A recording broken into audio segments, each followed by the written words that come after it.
Welcome to today's deep dive. If you are learning English and you want to feel more comfortable having everyday conversations, well, you are in exactly the right place. You really are.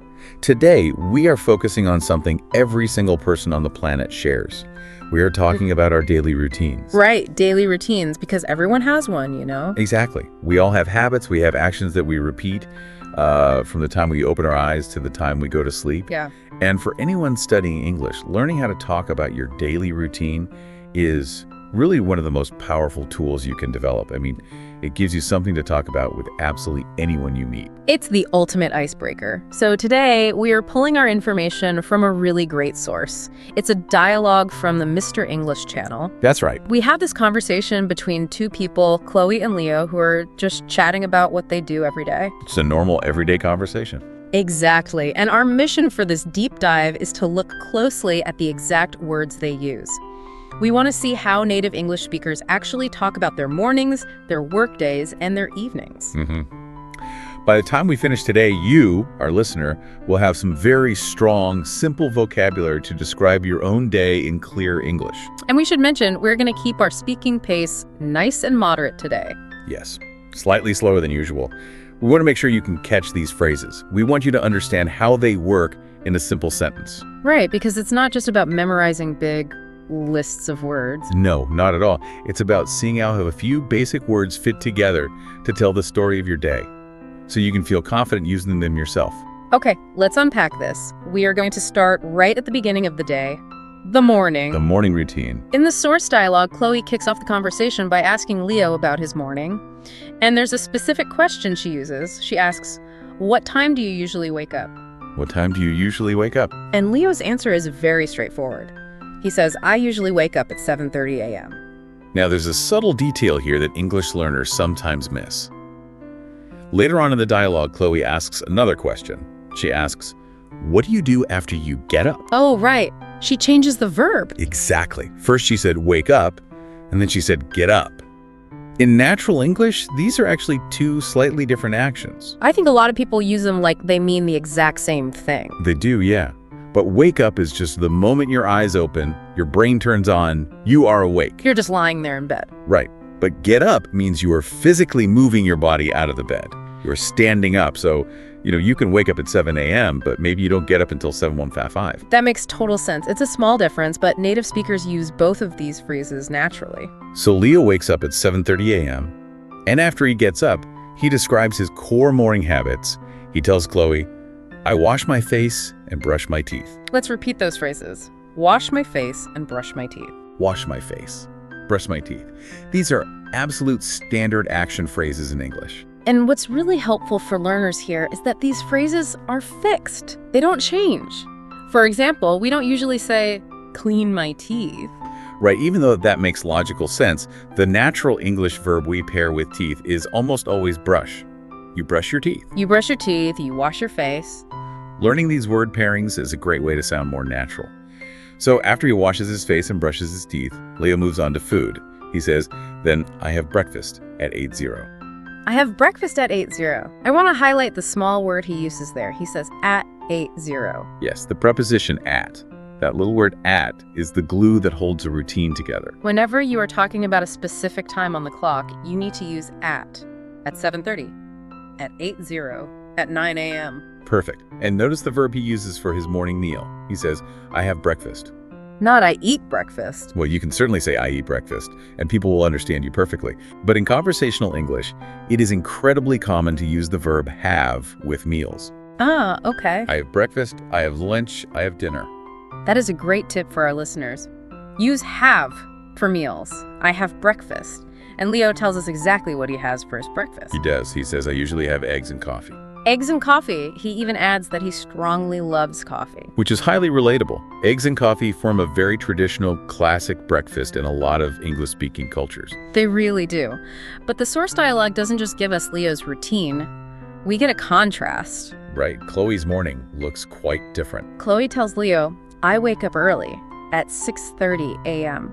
Because she wakes up a full hour earlier than Leo, we would call her an early bird. I love that idiom, an early bird. An early bird is someone who naturally likes to wake up early and, feels energetic in the morning. Right.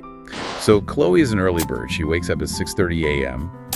and she uses that extra time to do something very active. She says, I exercise for 30 minutes, then I have breakfast. Let's look at that word exercise. This is a fantastic, simple verb for English learners. Because you don't always need to know the specific vocabulary for every single sport, right? Exactly. You don't need to learn 10 different words right away. If you go running, if you lift weights, if you do yoga, you can just use the general verb exercise to describe your morning workout. Chloe exercises. And pay attention to the little word she uses right after exercise. She says, I exercise for 30 minutes. Yes. Earlier, we saw Leo use the word at for a specific time on the clock. At 8:01. But when Chloe talks about how long an activity lasts... The duration. Right, the duration. She uses the word for 30 minutes. What's fascinating here is how these simple action verbs combined with time markers build the foundation of any daily routine. It's like a basic formula. It really is a formula that you can use to build thousands of different sentences. You take your action verb like wake up or brush my teeth or exercise. Then you add your time marker, like at 7:30 a.m. or for 30 minutes. And when you put them together, you are suddenly communicating your day clearly and naturally in English. Action plus time marker.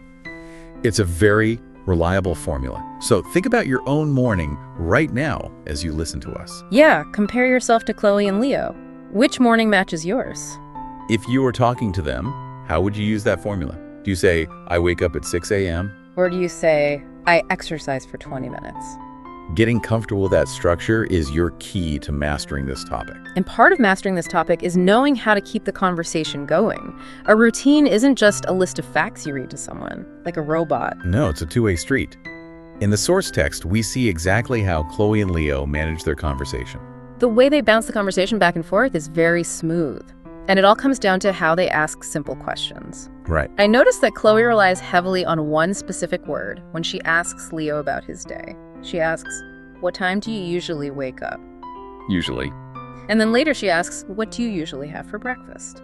The word usually is so helpful. It's a frequency word, and it's essential for talking about routines. Because a routine isn't something that happens perfectly every single day. Exactly. Maybe on Sunday, Leo sleeps late. Maybe on Tuesday, he runs out of coffee. But usually means most of the time.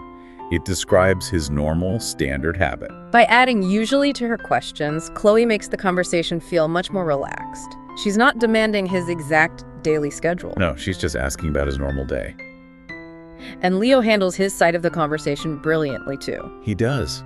After he tells her that he loves coffee, he doesn't just stop talking and wait in silence. That would be awkward. Right. Instead, he asks, how about you, Chloe? How about you? That might be the most valuable phrase in conversational English.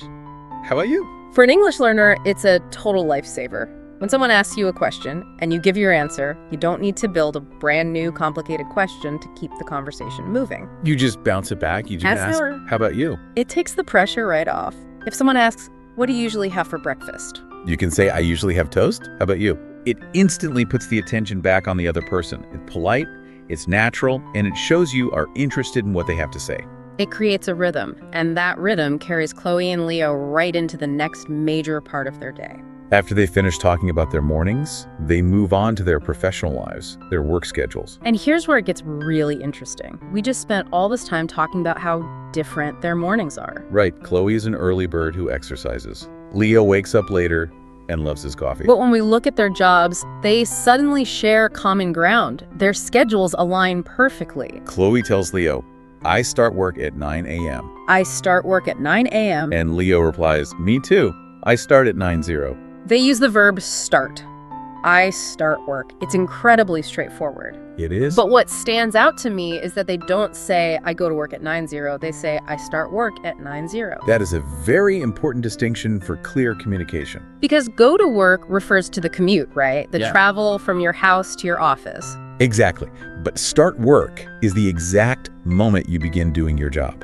So if you start work at 9:00, you might need to leave your house at 8:30. That makes sense. And this 9:00 a.m. start time is a major cultural thing in English-speaking regions. It is. You will often hear people refer to a standard office job as a 9 to 5. It's the most common rhythm for the business day. A 9 to 5. And Chloe follows up by telling us when her workday is over. She uses the direct opposite of the word start. Finish. Right. She says, and I finish at 5:30 p.m. start and finish. I start work at 9:00 a.m. and I finish at 5:30 p.m. These two verbs frame the entire middle portion of the day. And the great thing about them is how flexible they are. How do you mean? Well, if you were a student, you can use the exact same structure. You don't have to learn new verbs, you just swap the noun. I start classes at 8 a.m., I finish classes at 3:00 p.m. Oh, I see. It's that building block formula again. Verb plus time marker. Start at 9:00, finish at 5:30. So once the workday finishes at 5:30 p.m., the tone of the day completely shifts. People travel home, the sun goes down, and we enter the evening phase of the routine. Evening routines are fascinating because this is when people's personal preferences really shine. Yeah, during the workday, you don't really have much choice. No, you start when your boss tells you to start. But the evening is your own time. It's when people wind down and relax. So Leo asks Chloe about her evening habits. He asks, "What do you do in the evening?" And Chloe's response paints a picture of a very calm, quiet evening. She says, I cook dinner and watch TV. I cook dinner and watch TV. Let's break down those verbs. First, cook dinner. This means she is actively preparing her own meal at home rather than going out to a restaurant. She cooks dinner. And then she says she watches TV. For English learners, it's good to remember that we use the verb watch for screens with moving images. Right, we don't say look at TV or see TV, we watch TV. Because watching implies you are sitting and paying attention to it for a period of time. Exactly. Then Chloe adds a third activity to her evening routine, but she qualifies it. She says, sometimes I read a book. Sometimes. That word sometimes is another frequency word, just like usually. But they mean very different things. Right. We established that usually means most days, almost every day. But sometimes means occasionally. Maybe she reads a book 2 or 3 nights a week. The rest of the time, she just cooks and watches TV. It adds a nice layer of honesty to her routine. We don't do the exact same things every single night. Finally, Chloe wraps up her day. She says, I go to bed at 10:30 p.m. Let's focus on that phrase, go to bed. She doesn't say, I sleep at 10:30 p.m. Good catch. Going to bed is the physical action of getting under the covers and preparing to rest. So you might go to bed at 10:30, but maybe you read a book for a few minutes and you don't actually fall asleep until 11:00. Exactly. The action is go to bed. So Chloe goes to bed at 10:30. Now, let's bring Leo back into the conversation. His evening looks a bit different. It does. He says, I go to bed late, around 11:30 p.m. So he is staying up a full hour later than Chloe. And he explains why he stays up so late. He tells her, I like to play games on my phone. Play games on my phone. This is a very modern, very common evening habit. It's interesting how he phrases it, too. He says, play games on my phone. He doesn't say play mobile games or play electronic games. The natural, simple phrasing is just play games on my phone. It's super common, and when Leo admits this, Chloe actually laughs. She does. She says, haha, many people do that. She isn't judging him. No, she knows that looking at a screen or playing a quick game is how a lot of people try to relax after a long day of work. But Chloe does offer a gentle piece of advice right after she laughs. She says, but remember, everyone, sleep is important. Sleep is important. She's reminding Leo and the listeners that staying up late looking at a screen can sometimes get in the way of a healthy routine. And Leo completely agrees with her. He replies, it is. He knows sleep is important, even if he sometimes gets distracted by his phone. It's a very honest, relatable exchange between two friends.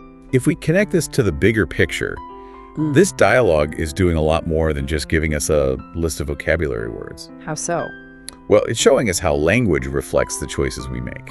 Chloe uses words like exercise, cook, read, and she goes to bed at 10:30. She gets 8 hours of sleep. Right. Her vocabulary paints a picture of a very structured, health-focused lifestyle. And Leo uses words like coffee, play games on my phone, and goes to bed late. Exactly. His vocabulary reflects a slightly more relaxed, modern lifestyle. The simple words you choose to describe your day actually tell the listener a lot about your priorities. That's a great observation. Your routine is essentially the story of your life, told one day at a time. Beautifully said. We've really covered the entire spectrum today, from the moment the alarm clock rings to the moment the lights go out. Let's do a quick recap of the major action phrases we've discussed for our listeners. Good idea. In the morning, you wake up, you get up, you wash your face, and you brush your teeth. And don't forget the time words. You do those things at a specific time on the clock, and you might do them for a specific duration, like exercising for 30 minutes. Then we move into the workday, which relies on the verbs start and finish. You start work at 9:00 and finish at 5:30. And finally, the evening wind down. You cook dinner, watch TV, play games on your phone, and finally, go to bed. So, what does this all mean? Why is this specific set of vocabulary so crucial for an English learner? Why do you think? Because mastering these daily routine phrases is the ultimate shortcut to connecting with people. Connecting with anyone, really. Yes. When you are learning a language, you might feel nervous to talk about complex news stories or complicated emotions.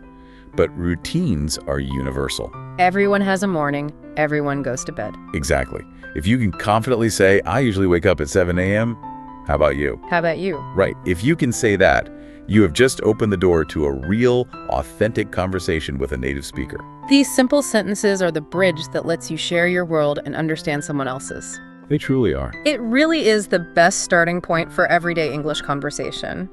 I hope you, the listener, feel a little more equipped to talk about your own habits now. Just remember to keep it simple. Try it out. Practice using the verb plus time formula. Try saying your schedule out loud while you're actually doing the actions tomorrow morning. When you wash your face, say, I wash my face. Perfect practice. Before we wrap up, this raises an important question. Oh, what's that? We talked a lot about how these habits connect together. Chloe warned us that sleep is important. Yes, she did. And we saw that Leo stays up until 11:30 playing games on his phone. So think about how connected a routine really is. I'm listening. For our listeners to think about, how might changing just one single vocabulary word in the evening completely change the rest of your timeline the next morning? Ah, I see what you mean. Right. If Leo swaps the phrase play games on my phone for read a book, maybe he gets sleepy earlier. And if you get sleepy earlier, maybe his bedtime shifts from 11:30 to 10:30. Exactly. And if he goes to bed at 10:30, maybe he wakes up at 6:30 instead of 7:30. Which gives him time to add the word exercise to his morning. Right. One small change in your evening vocabulary can rewrite your entire morning script. That is a brilliant thought to leave on. The words we use and the habits they describe are all connected. Thank you so much for joining us for this deep dive into daily routines. We hope you picked up some natural English phrasing and feel ready to talk about your day. Keep practicing those habits, keep using your new vocabulary, and we will be right here waiting for you next time. Take care, everyone. Keep practicing.